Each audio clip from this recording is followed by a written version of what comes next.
To GK study centre रे आपण मानकु स्वागत। आज आम ओडिया शिशु साहित्यर स्वरूप और प्रकार भेद विषय आलोचना करिबा।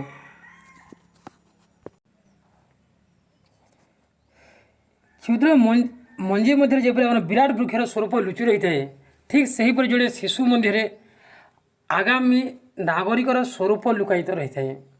जेपरि आम मंजीर वृक्ष होगापी उपयुक्त परिवेश और जत्नर आवश्यक परि शिशुटी सेहीपरि आम उपयुक्त परिवेश और जत्नर आवश्यकता रही। तेणु शिशु ही हूँ परवर्ती विश्वर कर्णधार।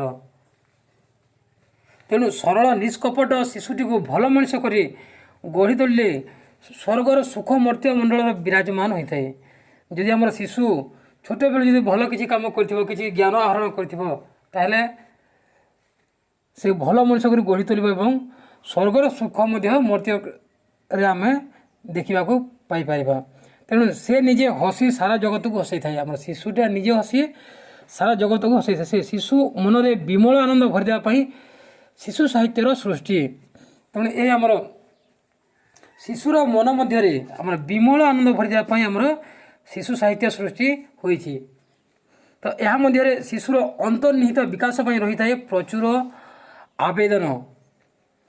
आम शिशु साहित्य मंदिर कौन रही है आमर ये शिशु साहित्य मंदिर शिशुर अंतर्निहित विकास प्रचुर परिमाण आवेदन रही है। तो आमर सूक्ष्म दृष्टिकोण विचार कले शिशुटी जन्म नेबा परे निज परिवार परिवेश जहाँ शिक्षा नहीं थाए ता परवर्ती जीवन उपरे प्रभाव पकाए। तेणु शिशु साहित्यर साहाय्य लाभ कले शिशुर चित्तराज्य प्रतिष्ठित रूप धारण से तार जीवन को सही मार्ग में गति कर सक्षम होता है।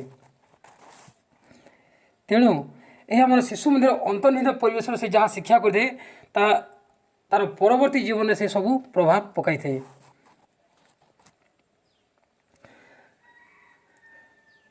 तेणु शिशु साहित्य साहाय्य लाभ कले शिशुर चित्तराज्य तार प्रतिष्ठित रूप धारण करे और से तार जीवन को सही मार्ग में गति कर सक्षम होता है। जेहेतु शिशु साहित्य शिशुर सरल मनोभाव को दृष्टि रखी रचित तेणु यह शीघ्र तार हृदय को स्पर्श करता है। शिशु साहित्य आमर क्यों मनोभाव को दृष्टि रखी रचित होता है आप शिशुर सरल मनोभाव को दृष्टि रखी रचित होता है। तेणु यह शिशुर हृदय को स्पर्श करें। तो मोटामोटी भाव जो आम कह गले एक सुस्थ समय गठन में शिशु साहित्यर भूमिका गुरुत्वपूर्ण। यदि आम मोटामोटी भाव कह गले आम शिशु साहित्यर भूमिका आम गोटे सुस्थ समय गठन पर यह गुरुत्वपूर्ण। जपरी आम कंचामाटी को शिल्पी जपरी निजर कला चातुर्य प्रभु रामचंद्र तैयारी रामचंद्र का प्रतिमूर्ति तैयारी करए तो पुणी से ही माटी रावण तैयारी करते। ठीक से ही शिशुटी हूँ कंचामाटी तुल्य ताकू आम जो भाव में गढ़ा से ही भली भाव में आम समाज को प्रभावित कर तार परवर्ती जीवन में ताकू पितामाता रूपी शिल्पी जेपरी गढ़ी ठीक से हीपरी से गढ़ा होता है गढ़ी होता है। तेणु शिशु साहित्य शिशुपाई उत्तम शिल्पी तुल्य। तो शिशु साहित्य ये क्षेत्र में आमर शिशुपाई गोटे उत्तम शिल्पी माने ताकू उत्तम चरित्र बा तार जीवन को बा सुस्थ समय गठन करने शिशु साहित्यर गुरुत्वपूर्ण भूमिका रही। से माँ बापा व्यतीत ये शिशु साहित्य एक उत्तम शिल्पी माँ बापा शिल्पी यदि आम प्रथम शिल्पी भाव में रही सेपरी आम शिशु साहित्य एक शिल्पी उत्तम शिल्पी तुल्य। कारण शिशु साहित्यिक शिशुर मनोभाव को दृष्टि रखी उत्तम चरित्र गठन पर निजर सृष्टि भरी देती अमूल्य मूल्यवान तथ्य।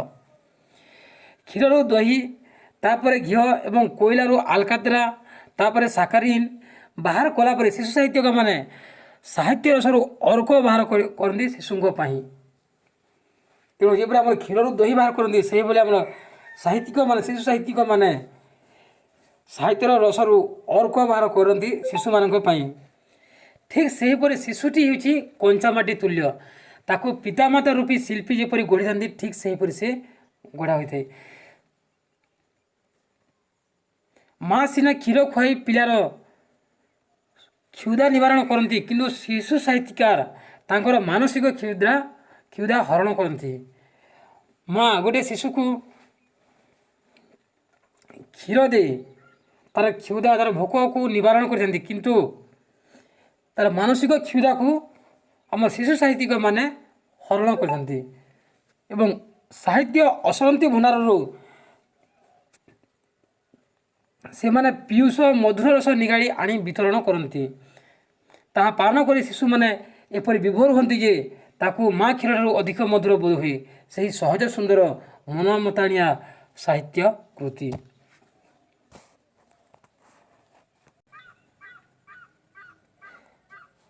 ବର୍ତ୍ତମାନ ଆମେ ଶିଶୁ ସାହିତ୍ୟର ସଂଜ୍ଞା ବିଷୟରେ ଆଲୋଚନା କରିବା। ତ ଶିଶୁ ସାହିତ୍ୟ କହିଲେ ଆମେ ସାଧାରଣତଃ ଶିଶୁମାନଙ୍କ ରଚିତ ସାହିତ୍ୟକୁ ବୁଝିବା ଉଚିତ ନୁହେଁ। ତାହା ନୁହେଁ, ତାହା ହେଉଛି ଆମର ଶିଶୁମାନଙ୍କ ପାଇଁ ରଚିତ ସାହିତ୍ୟକୁ ଶିଶୁ ସାହିତ୍ୟ କୁହାଯାଏ।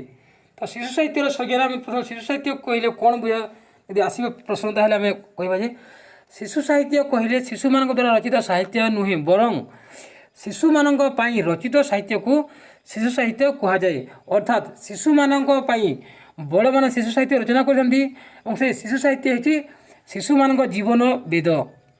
ଆମର ଶିଶୁ ସାହିତ୍ୟ କାହାର ଜୀବନ ବେଦ? ଆମର ଶିଶୁମାନଙ୍କ ଜୀବନ ବେଦ। ଏଥିରେ ଆମର ଶିଶୁର ରାଗ, ରୁଷା, ହସ, କାନ୍ଦ, କ୍ରୋଧ, ସ୍ୱପ୍ନ, ଈର୍ଷା, କଳ୍ପନା, ଆଶା, ଆକାଂକ୍ଷା ସୁନ୍ଦର ଭାବେ ପ୍ରକାଶ କରାଯାଇଥାଏ। ଏବଂ ଶିଶୁ ସାହିତ୍ୟରେ କ'ଣ ପ୍ରକାଶ ପାଇଥାଏ? ଆମର ଶିଶୁର ରାଗ, ରୁଷା, ହସ, କାନ୍ଦ, କ୍ରୋଧ, ସ୍ୱପ୍ନ, ଈର୍ଷା, କଳ୍ପନା, ଆଶା, ଆକାଂକ୍ଷା ସୁନ୍ଦର ଭାବେ ପ୍ରକାଶ କରାଯାଇଥାଏ। ତ ଇଂରାଜୀ ଭାଷାରେ ଶିଶୁ ସାହିତ୍ୟକୁ ଚିଲଡ୍ରେନ୍ସ ଲିଟରେଚର କୁହାଯାଏ ଏବଂ ଓଡ଼ିଆ ଭାଷାରେ କେତେକ ସମାଲୋଚକ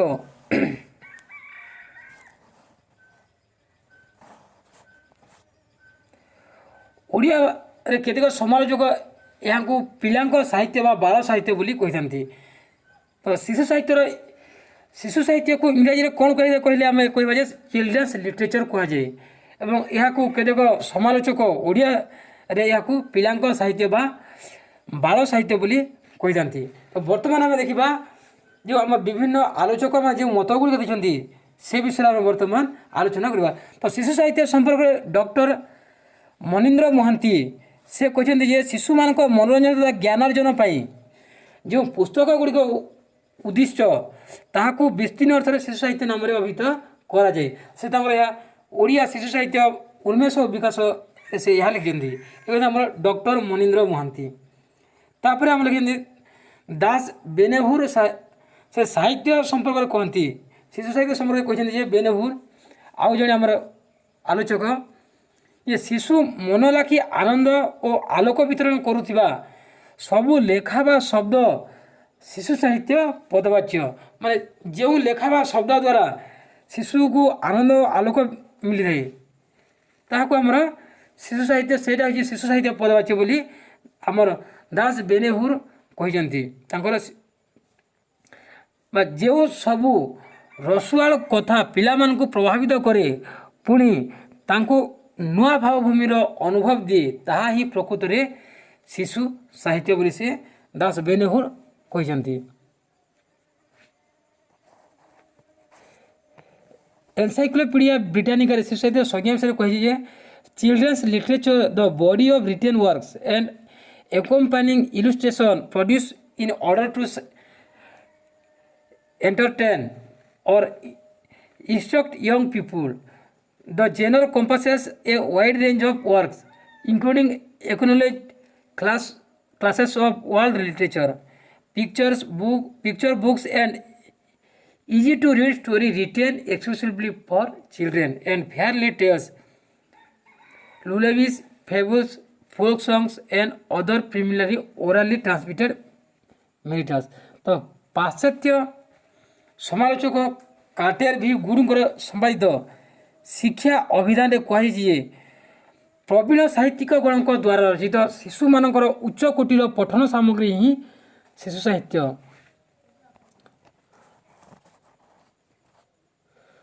ଆମର ପାଶ୍ଚାତ୍ୟ ସମାଲୋଚକ କାର୍ଟେର ଭି ଗୁଡ୍ ସେ ତାଙ୍କ ଦ୍ୱାରା ସମ୍ପାଦିତ ଶିକ୍ଷା ଅଭିଧାନରେ ସେ କହିଛନ୍ତି ଯେ ପ୍ରବୀଣ ସାହିତ୍ୟିକ ଗଣଙ୍କ ଦ୍ୱାରା ରଚିତ କିମ୍ବା ଆମର ପ୍ରବଣ ସାହିତ୍ୟିକ ଗଣଙ୍କ ଦ୍ୱାରା ରଚିତ ଶିଶୁମାନଙ୍କ ଉଚ୍ଚକୋଟୀର ପଠନ ସାମଗ୍ରୀ, ଶିଶୁମାନଙ୍କ ପାଇଁ ଯେଉଁ ଉଚ୍ଚକୋଟୀର ପଠନ ସାମଗ୍ରୀ ତାହା ହେଉଛି ଆମର ଶିଶୁ ସାହିତ୍ୟ। ତ ଏହିସବୁ ପୁସ୍ତକ ଶିଶୁମାନଙ୍କ ଦ୍ୱାରା ଆଦୃତ ହୋଇଥାଏ ଏବଂ ଆନନ୍ଦର ସହିତ ସେମାନେ ସେଗୁଡ଼ିକୁ ଅଧ୍ୟୟନ କରିଥାନ୍ତି। ତ ସରଳ ଭାଷାରେ କହିଲେ ଶିଶୁ ସାହିତ୍ୟ ସେହି ସାହିତ୍ୟ ଯାହା ଶିଶୁମାନଙ୍କ ପାଇଁ ଉପଯୋଗୀ। ଶିଶୁ ସାହିତ୍ୟ ସମ୍ପର୍କରେ ଶିଶୁ ସାହିତ୍ୟିକ ରାମପ୍ରସାଦ ମହାନ୍ତି କହିଛନ୍ତି ଯେ ଶିଶୁର ଭାବନା, କଳ୍ପନା, ଆଶା ଆକାଂକ୍ଷା, ରାଗ ରୁଷା ରୁଚି ଆଦି ସର୍ବୋପରି ଜ୍ଞାନ ଲାଭ ପାଇଁ ଜିଜ୍ଞାସାର ଅଭିବ୍ୟକ୍ତି ହିଁ ଶିଶୁ ସାହିତ୍ୟ। ସ୍ଥୂଳତଃ ଶିଶୁମାନଙ୍କ ପାଇଁ ଉଦ୍ଦିଷ୍ଟ ବୟସ୍କମାନଙ୍କ ଦ୍ୱାରା ରଚିତ ସାହିତ୍ୟକୁ ଆମେ ଶିଶୁ ସାହିତ୍ୟ କହୁ। ଏଇଟା ଆମର ସାହିତ୍ୟିକ ରାମପ୍ରସାଦ ମହାନ୍ତି, ଶିଶୁ ସାହିତ୍ୟିକ ରାମପ୍ରସାଦ ମହାନ୍ତି ସେ ମତ ପୋଷଣ କରିଛନ୍ତି। ପ୍ରଫେସର ଜଗନ୍ନାଥ ମହାନ୍ତି ଶିଶୁ ସାହିତ୍ୟର ସଂଜ୍ଞା ଦେବାକୁ ଯାଇ ସେ କହିଛନ୍ତି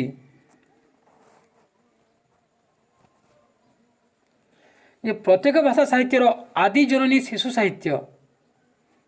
ଏହା ସରଳ ମନର ସହଜ ଆତ୍ମପ୍ରକାଶ। ମଣିଷ ପ୍ରାଥମିକ ଅବସ୍ଥାରେ ଯେମିତି ଶିଶୁ, ପ୍ରତ୍ୟେକ ଭାଷାର ଆଦିମ ଅବସ୍ଥା ସେମିତି ଶିଶୁ ସାହିତ୍ୟ ବୋଲି ସେ ଜଗନ୍ନାଥ ମହାନ୍ତି ଶିଶୁ ସାହିତ୍ୟର ସଂଜ୍ଞା ସେ କହିଛନ୍ତି।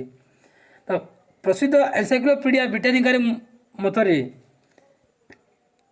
ଶିଶୁ ସାହିତ୍ୟ ହେଉଛି ପାଠ୍ୟପୁସ୍ତକ ବ୍ୟତୀତ ଶିଶୁମାନଙ୍କ ପାଇଁ ସ୍ୱତନ୍ତ୍ର ଭାବେ ଲିଖିତ ପୁସ୍ତକ ସମୂହ ବୟସ୍କମାନଙ୍କ ପାଇଁ ଲିଖିତ, ମାତ୍ର ଶିଶୁମାନଙ୍କ ଦ୍ୱାରା ପଠିତ ଅନେକ ଗ୍ରନ୍ଥ ମଧ୍ୟରେ ଏଥିରେ ଅନ୍ତର୍ଭୁକ୍ତ। ପୁଣି ଆମର ସମାଲୋଚକ ଡକ୍ଟର ଉପେନ୍ଦ୍ର କୁମାର ଜେନା ଶିଶୁ ସାହିତ୍ୟ ସମ୍ପର୍କରେ କହିଛନ୍ତି ଯେ ଶିଶୁ ସାହିତ୍ୟ ଶିଶୁର ଅତି ନିଜର ଏକାନ୍ତ ଆପଣାର, ତା'ର ସମସ୍ତ ଆବେଗର ପ୍ରତିଫଳନ ଏହି ସାହିତ୍ୟ ଭିତରେ। ସେ ନିଜକୁ ଏହି ସାହିତ୍ୟ ଭିତରେ ହଜାଇ ଦେଇ ପୁଣି ଆବିଷ୍କାର କରେ ଗୋଟିଏ ଅତି ସୁନ୍ଦର ଓ ଭଲ ମଣିଷର ପ୍ରତିଛବି ମଧ୍ୟରେ। ତାପରେ ଆମର ଡକ୍ଟର ବସନ୍ତ କିଶୋର ସାହୁ ଶିଶୁ ସାହିତ୍ୟର ସଂଜ୍ଞା ଦେବାକୁ ଯାଇ ସେ କହିଛନ୍ତି ଯେ ଶିଶୁ ସାହିତ୍ୟକୁ ଶିଶୁର ଜୀବନବେଦ ଭାବରେ ଗ୍ରହଣ କରାଯାଇଛି।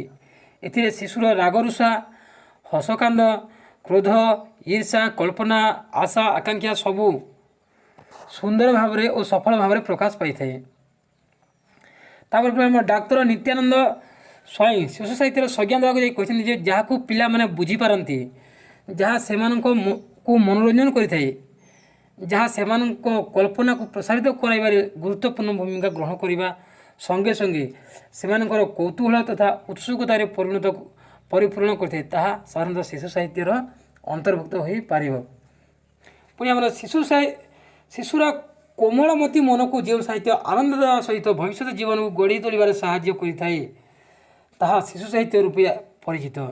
ତ ଏହି ଆମର ସଂଜ୍ଞାରୁ ଆମେ ଜାଣିପାରିଲା ଯେ ଯେଉଁ ଆମର ଗବେଷକମାନଙ୍କ ସଂଜ୍ଞାରୁ ଆମେ ଜାଣିପାରିଲେ ଯେ ଶିଶୁର କୋମଳମତି ମନକୁ ଯେଉଁ ସାହିତ୍ୟ ଆନନ୍ଦ ଦେବା ସହିତ ଭବିଷ୍ୟତ ଜୀବନକୁ ଗଢ଼ି ତୋଳିବାରେ ସାହାଯ୍ୟ କରିଥାଏ ତାହା ହେଉଛି ଶିଶୁ ସାହିତ୍ୟ ରୂପେ ପରିଚିତ। ତ ବିଶେଷ କରି ଶିଶୁର ଦୃଷ୍ଟିଭଙ୍ଗୀ, ରୁଚି ଓ ମନକୁ ନେଇ ଯେଉଁ ସବୁ ଜିଜ୍ଞାସା ସୃଷ୍ଟି ହୁଏ, ଶିଶୁର ସେହି ଜିଜ୍ଞାସା ଯଥୋଚିତ ଉତ୍ତର ପ୍ରଦାନ କରିବା ପାଇଁ, ସେ ତା'ର ଜିଜ୍ଞାସା ଚିତ୍ତକୁ ସନ୍ତୋଷ ପ୍ରଦାନ କରିବା ପାଇଁ ଶିଶୁ ସାହିତ୍ୟର ଗୁରୁତ୍ୱପୂର୍ଣ୍ଣ ଭୂମିକା ରହିଛି।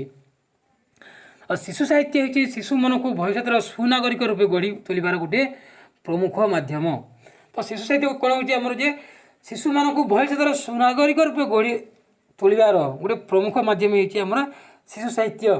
ତ ଶିଶୁ ସାହିତ୍ୟ ସମୟ ଅନୁସାରେ ପରିବର୍ତ୍ତିତ ଧାରାକୁ ଆପଣାଇଥାଏ। ପରିବେଶର ପରିବର୍ତ୍ତନ ଶିଶୁ ଉପରେ ପ୍ରଭାବ ପକାଇଥାଏ। ତେଣୁ ଶିଶୁ ସାହିତ୍ୟ କେବଳ ପାରମ୍ପରିକ ଧାରାରେ ଗତି କଲେ ହେବ ନାହିଁ, ବରଂ ପାରମ୍ପରିକ ବ୍ୟବସ୍ଥା ସହ ସମତାଳରେ ସାମ୍ପ୍ରତିକ ସମସ୍ୟା ସହ ଜଡ଼ିତ ହେବା ନିହାତି ଆବଶ୍ୟକ। ତେଣୁ ଶିଶୁ ସାହିତ୍ୟର ପରମ୍ପରା ଏବଂ ବର୍ତ୍ତମାନର ସମିଶ୍ର ରୂପରେଖ ଦେଖାଦେବା ନିହାତି ବାଞ୍ଛନୀୟ। ସୂକ୍ଷ୍ମ ଦୃଷ୍ଟିକୋଣରେ ବିଚାର କଲେ ଶିଶୁ ସାହିତ୍ୟ ହେଉଛି ପରମ୍ପରାର ମଜବୁତ ଚଟାଣ ଉପରେ ଗଢ଼ି ଉଠିଥିବା ବର୍ତ୍ତମାନ ଜ୍ଞାନ ବିଜ୍ଞାନର ନଭଶ୍ଚୁମ୍ବୀ ଅଟ୍ଟାଳିକା। ଏଇଟା ଥିଲା ଆମର ଶିଶୁ ସାହିତ୍ୟର ସଂଜ୍ଞା। ଆମର ଶିଶୁ ସାହିତ୍ୟର ସଂଜ୍ଞା ବିଷୟରେ ପରୀକ୍ଷାରେ ପ୍ରଶ୍ନ ଆସିଲେ ତାହେଲେ ଏହି ବିଷୟକୁ ଆମେ ଆଲୋଚନା କରିବା ବା ସେଥିରେ ଆମେ ଲେଖିବା।